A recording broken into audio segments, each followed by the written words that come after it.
Hi, my name's Tony Eales and this is the Dogs Queensland Video News Channel. I'm here with Mr. Brian Parker from South Australia. He is the Vice President of the ANKC. How are you, Brian? Yeah, good, thank you. Yeah, very good. We're here today. It's a pretty big event here at Durack. It's the Advanced API CASB show.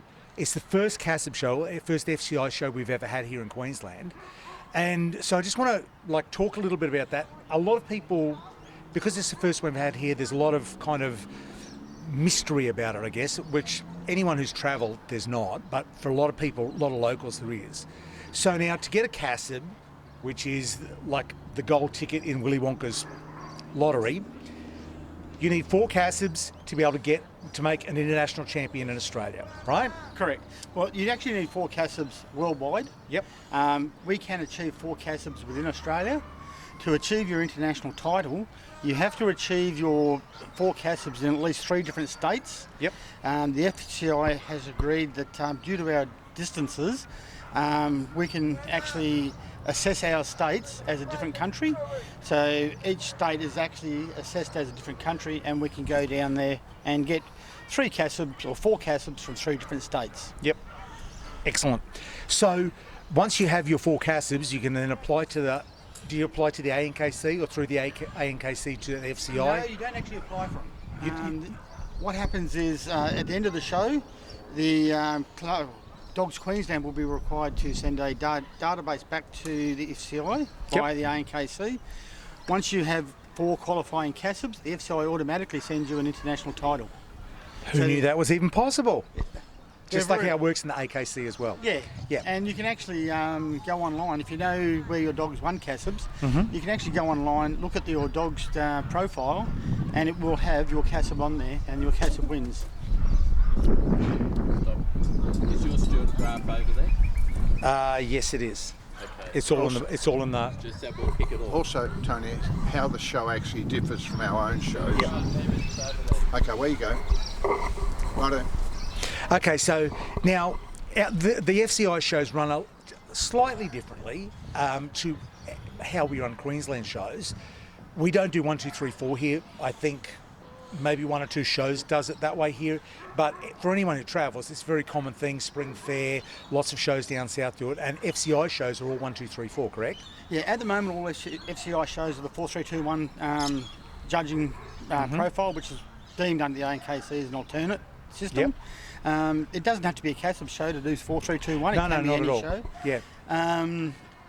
There is a rule change going through that will allow clubs to run CASB shows under the normal judging system.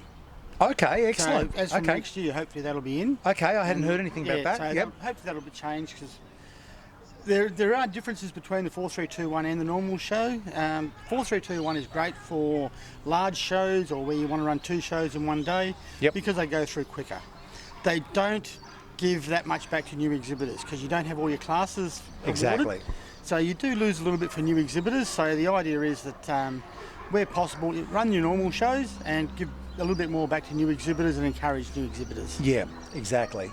And what we're talking about is at a 4, 3, 2, 1 show like this, there won't be any minor puppy. There won't be. There's only puppy in group, and there is baby in group, and then best in group.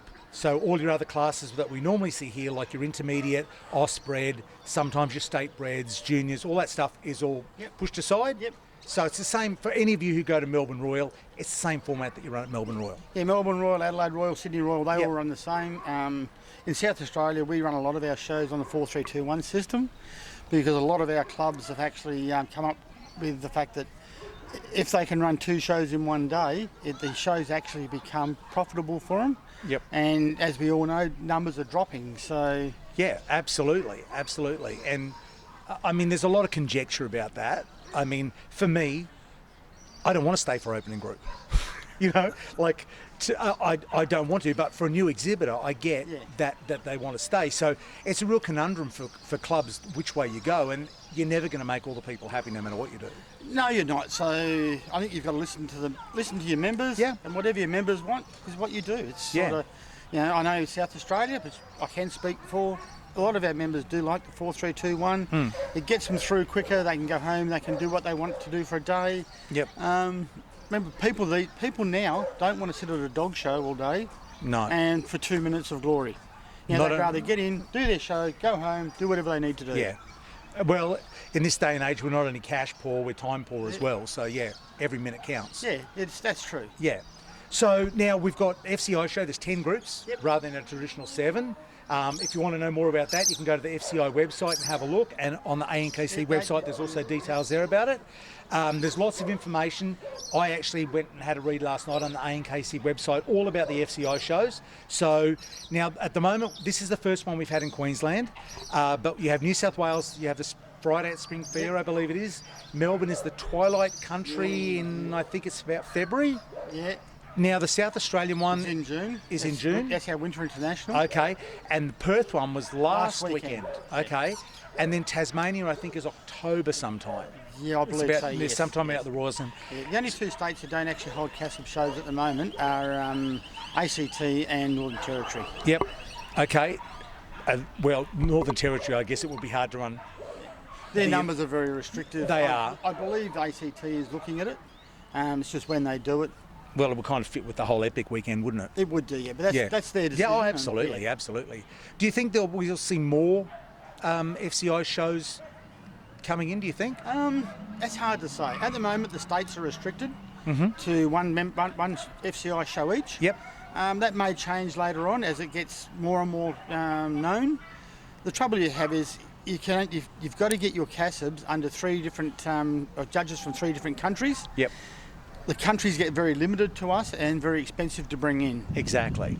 So Exactly. whether we start running more or not, that'll be up to the member bodies in the ANKC. Well, it's sure never going to be an everyday thing, that's for No, certain. no. Yeah.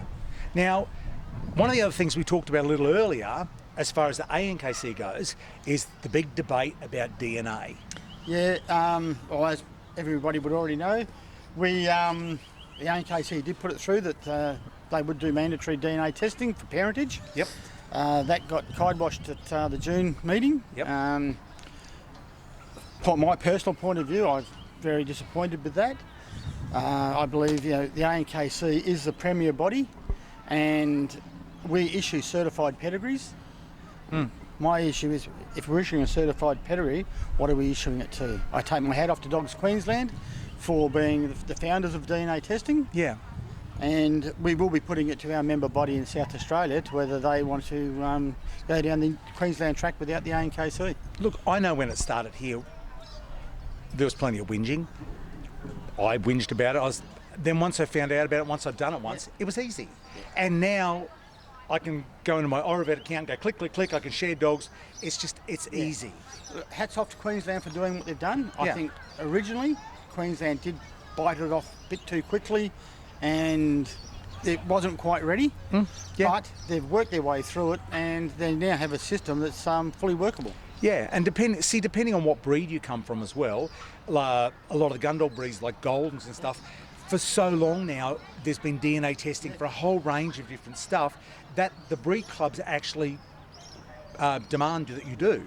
So I think it's the only way that we get ahead of the game as far as the pedigree dog world goes, is how we set ourselves apart. The ANKC prides itself on being the peak body. Yeah, exactly. Yeah, how can we be a peak body when we're not going to prove our dogs? Yeah. And if you're doing hereditary testing, how can you do hereditary testing if you're not proving hereditary? Yeah, well, exactly. So, all right, we're going to get the show on the road here. Thank you very much for your time. Thanks, mate. It's great to see you again. And if you check in later, you'll see Best in Show. And I'd just like to thank Dogs Queensland for inviting me up here. Not a problem at all. Glad to have you. Thank you.